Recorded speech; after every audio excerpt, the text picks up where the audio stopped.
what's up? Hit that like button, share, and subscribe, man.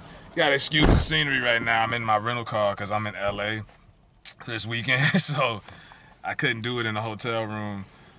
So I'm in here in the car. So this episode of Power was called Why Is Tommy Alive? Season 6, Episode 4.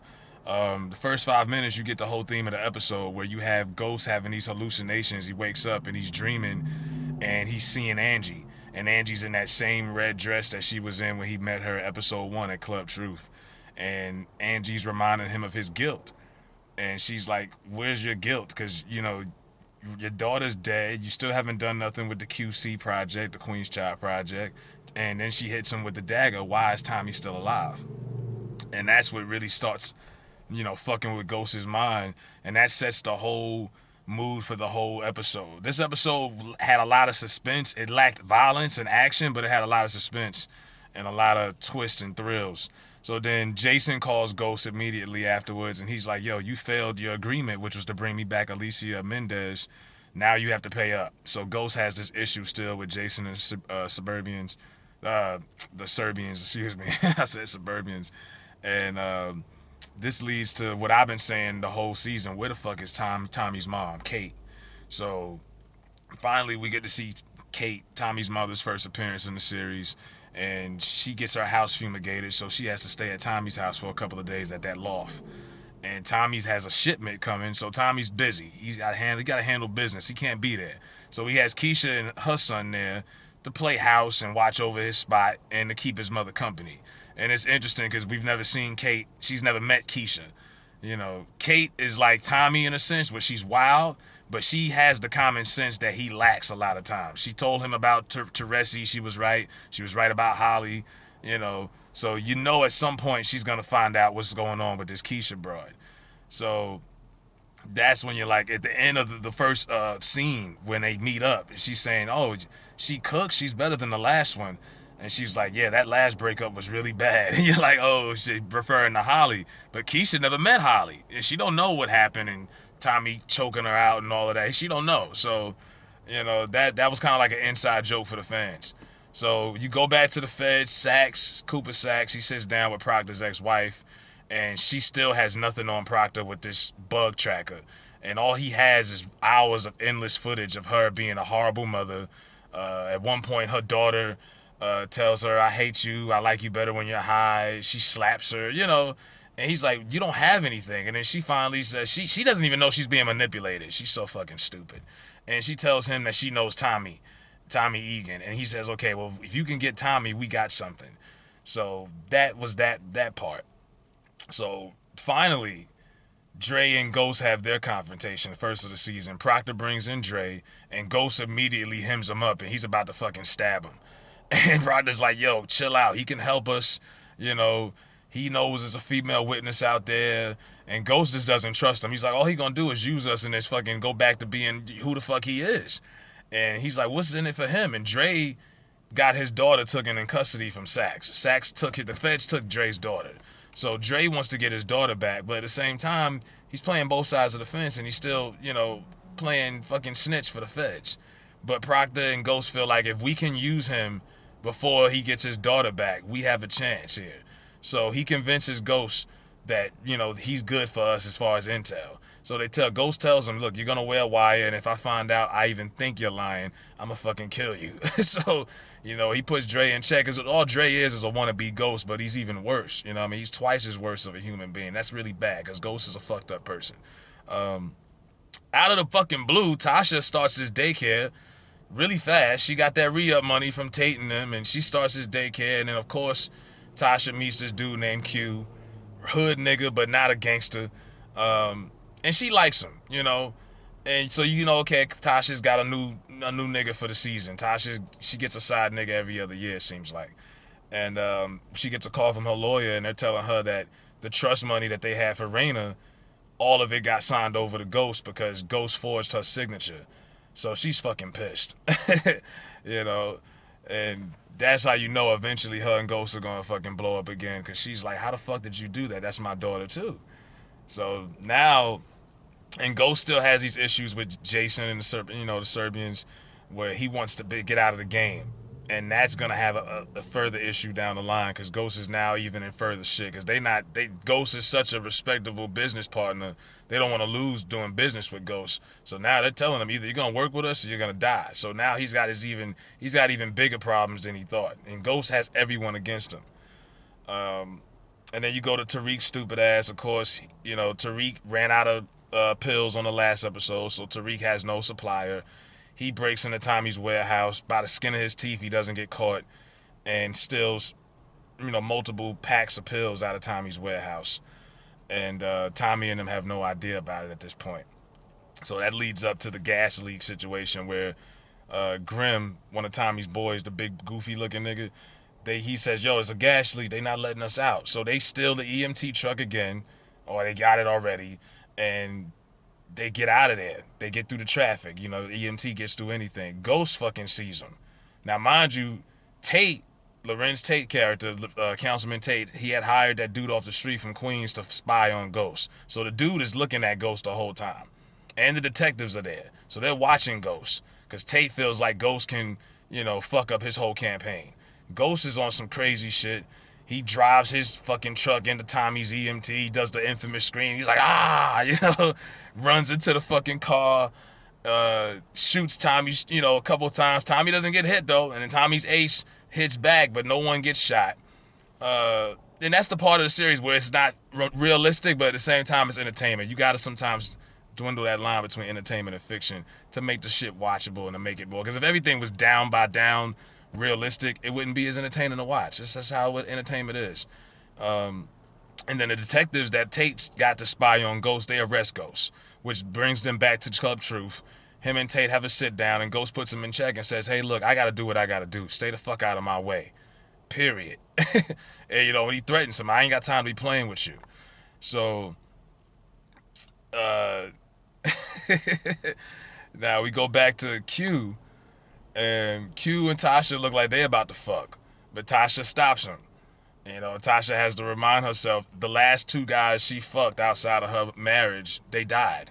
Rather it was Sean with Kanan, Ghost choking out Terry Silver, so she stops. She just tells Q, we need to, slow down. So Q's like, all right, whatever. And that'll lead back to later on in the series, in the episode.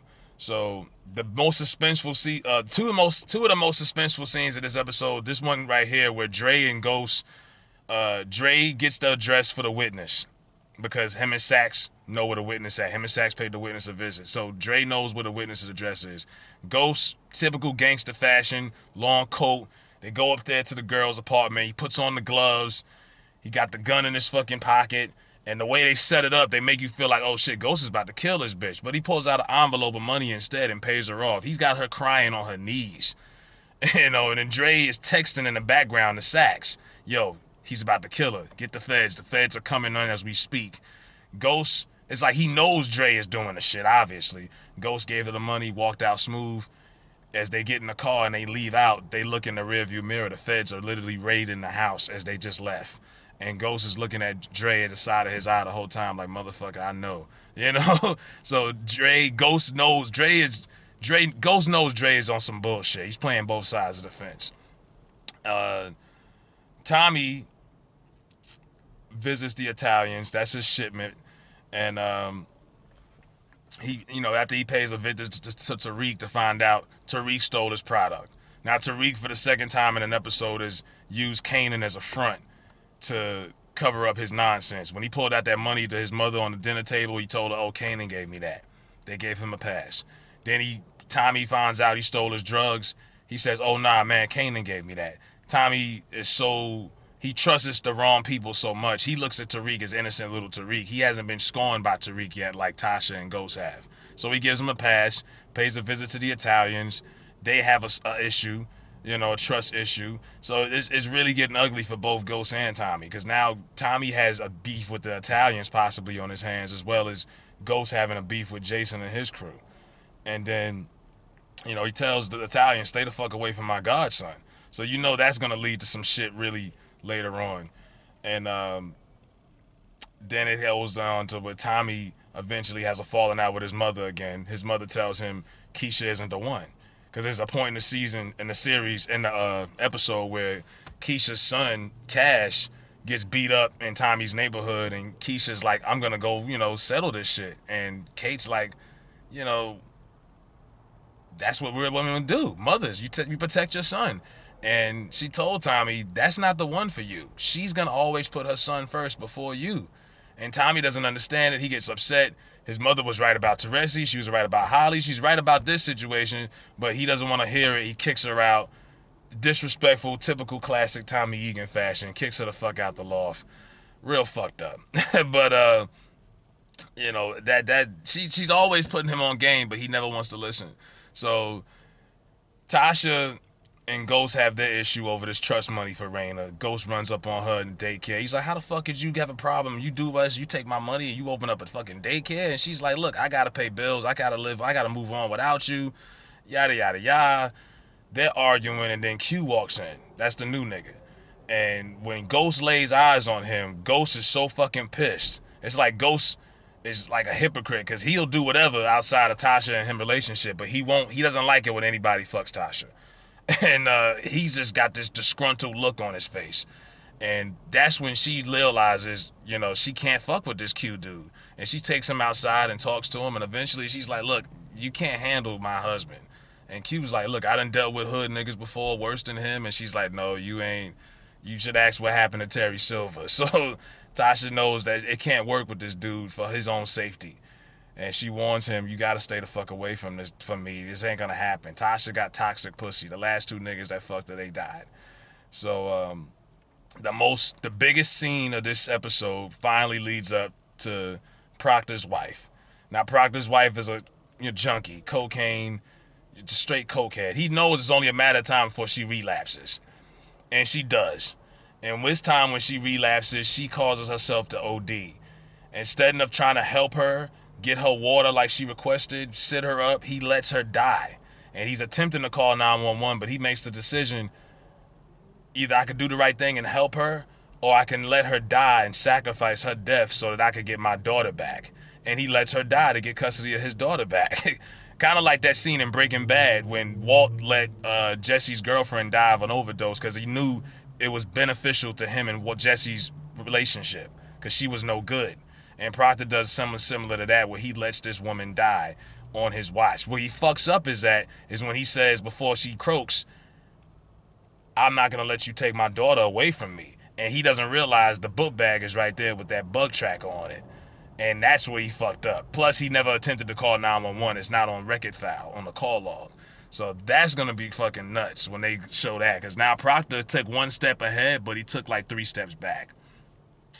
And finally, the episode ends where Ghost finally speaks to Angie once again. And he's telling Angie, he really he has to let her go. And he never really grieved Angie's death. See, people say, well, how did you grieve Angie's death and you're dreaming about her but not Raina? They spent like the first 4 or 5 episodes of last season grieving about Raina's death, and people complained how slow it was. They were going to therapy. He killed the innocent drunk driver that had nothing to do with him. He hasn't really grieved Angie's death this season since she died. So now it's really fucking him up and he feels guilty. And all due respect to Raina being his daughter, but Angie is a more important character to the premise of the show. You got to forget, she was the mistress. It's a triangle between a man and his mistress who wants him to do the right thing, and his wife wants him to keep selling dope. So Angie's character is more important than Raina's. But this is the first time he's grieved Raina's death. And he finally has to let Angie go. And Angie tells him, I didn't tell you to kill Tommy. I just asked you, why is he still alive? Do what you have to do as a man, the man that I want you to be, that you should be. So Ghost finally lets Angie go, and that's how the episode ends. But this was a pretty cool episode. It wasn't a lot of violence or whatever, if you're looking for that, but I give it 3 stars. It was cool. I enjoyed it. But that was episode 4. Why is Tommy still alive? You gotta watch this shit probably twice. But yeah, I enjoyed this episode. So man, tell me what y'all thought. It's crazy scenery right now. I'm in LA, but yeah, I'm in this rental car, so I had to do it like this. So pardon me, it might not be professional, but fuck it.